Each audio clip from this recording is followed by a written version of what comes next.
While Indiana spent last night blaming the refs and the coach for a 2-point loss, a man 2,000 miles away in Texas was watching his team do something no one else in this league can.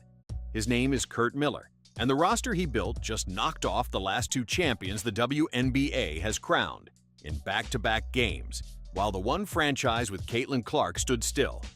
Think about that for a second. The Fever fell by 2 on the road Thursday night, and the whole conversation back home was Stephanie White, the officials, whose fault it was. Fair enough. But while everybody in Indiana pointed fingers, Curt Miller was finishing the job. His Dallas Wings beat the defending champion Las Vegas Aces, 95-87. Days before that, they'd walked into Brooklyn and beaten the New York Liberty, the champions the year before. Two title teams, knocked off inside a week by a group nobody was talking about last October. And here's the piece that should keep every Fever fan up tonight. The man who assembled that group has one job now, making sure Caitlin Clark never lifts a trophy in Indianapolis. Saturday night, the whole country tunes in to watch Clark on national television. They'll be watching the wrong team. Start with Thursday, because it's hard to believe. The Aces, the team that won it all last year, built around A'ja Wilson, the most feared player in the sport, walked into Dallas and walked out with a loss. Wilson scored 21, did everything she usually does, and it wasn't enough. Because the player who decided that game was a rookie. Azzi Fudd, the first pick in this year's draft, poured in 22 points in the very first start of her career.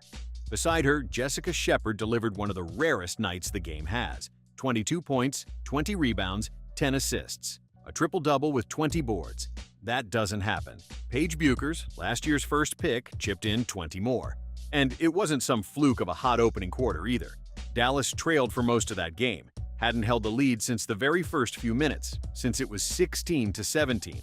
Shepard dragged them back, tied it up late in the third, then opened the final stretch with the basket that finally put Dallas in front for good. Bueckers buried the dagger from the top to stretch it to 12. The defending champions had no answer down the stretch. On their feet, in front of a home crowd, the kids closed it out. 3 players Dallas didn't even have 2 years ago, moving like they'd run together for a decade. And remember this, it's the same Dallas franchise that lost 5 straight to Las Vegas a year ago. 5 straight. Couldn't touch them. Now they've beaten them and the champions before them in a matter of days. That's not a hot streak. That's a plan working exactly the way somebody drew it up. So, who is Curt Miller? Start with a trophy case, because it's crowded. 2-time WNBA Coach of the Year. The very first Executive of the Year the league ever named back in 2017, they invented the award and handed it straight to him. Before the pros, he ran Bowling Green for 11 seasons and won 258 games there, with his conference voting him its best coach 6 separate times. He carried the Connecticut Sun to 2 WNBA finals. Nobody hands you a record like that by luck. There was a rough patch, 2 hard years with the Los Angeles Sparks that ended in a quiet parting of ways. And that is precisely when Dallas came calling. November of 2024, the Wings handed him everything. Executive Vice President, General Manager, full command of the roster. Most of the league shrugged. A losing team hiring a coach who'd just been let go somewhere else. Nobody circled that on a calendar. But that shrug is the whole story. Because while the camera stayed locked on Indiana, on Clark, on the noise swirling around her, Miller went to work in the quiet. Here's how he did it. 2 years running, Dallas held the #1 pick in the entire draft. 2 years running, Miller spent it on a guard out of Connecticut. First came Paige Bueckers, national champion, Rookie of the Year, a name even casual fans knew. Then came Azzi Fudd. The teammate Bueckers won that same college title alongside. 2 #1 picks, the exact championship pairing out of UConn, now back together in a Dallas uniform, rebuilt by design, 1 draft at a time. From there, he reeled in Jessica Shepard, layered in more help, and held on to Arika Ogunbowale, one of the purest scorers walking the planet. Now, do the math on the climb. 2 years ago, this franchise won 10 games and lost 30. 10-30, one of the worst teams in the sport. Today they sit at 5-3, beating the teams that hang banners. You don't turn 10-30 into a champion killer by accident. Somebody sits in a room, makes the calls everyone second guesses, and waits for them to pay off. Miller made them, and the bill for all that patience is about to land on Caitlin Clark's window, not on his. And here's what makes it worse if you're in Indiana. Those two guards out of Connecticut are kids. They're cheap, they're locked up for years, and they're only going to get better. Dallas bought itself a window, a long one, and for almost nothing.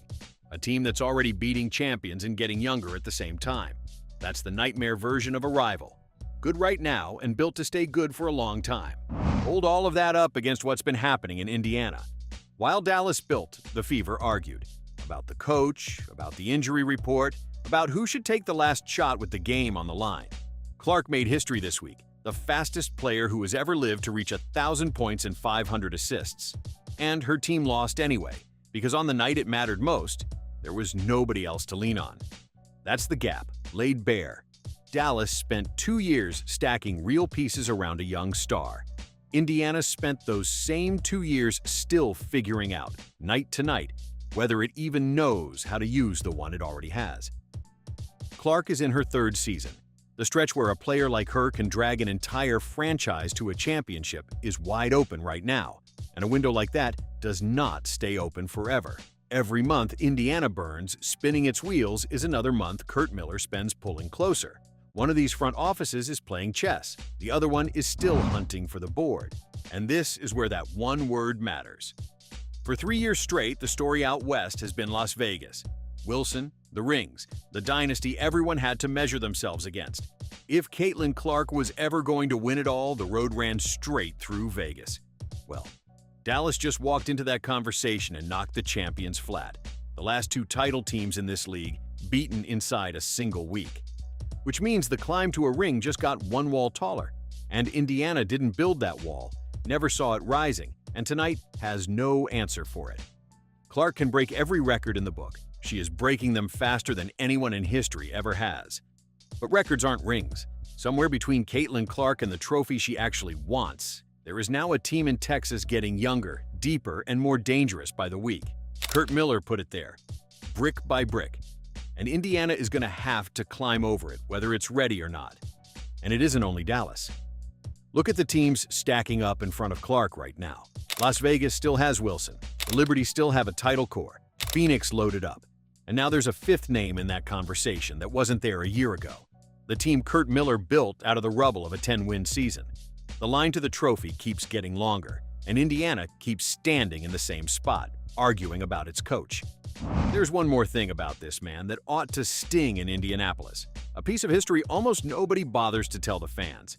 In the entire run of women's basketball, only 3 coaches have ever won 250 games in college and then gone on to win 150 more in the WNBA. 3 people, ever. One of them is Van Chancellor, one of them is Curt Miller, and the third is Lin Dunn. If that name rings a bell, it should. Lin Dunn is the woman who built the Indiana Fever's only championship, the 2012 banner, the proudest night that building has ever known. So, the man assembling the roster to wall off Caitlin Clark belongs to the exact same rare club as the woman who once handed Indiana its title. Same company, same level, different city. One of them raised Indiana's ceiling 14 years ago, and the other is busy building the team that keeps Indiana from ever reaching it again. Which brings us all the way back to Saturday. The lights come up, the national broadcast goes live, and the whole country settles in to watch Caitlin Clark, the brightest star this sport has ever produced, play a game on CBS, and they should watch. She is worth every second of it. But the team that's actually being built to end her story won't be anywhere near that floor. They'll be home in Texas, watching film, prepping the next one, already a step ahead of everybody. That's the trap of being the main attraction. Everyone is staring at you, so nobody is watching the people quietly closing in. Curt Miller is counting on exactly that. So here's the question Indiana ought to sit with this weekend while the cameras stay locked on Clark on the road. Who in that front office is watching Dallas? Who is building the wall back? Because Caitlin Clark's window is wide open right now and 2,000 miles away. A man who has done this before just spent a full week proving he knows exactly how to slam it shut.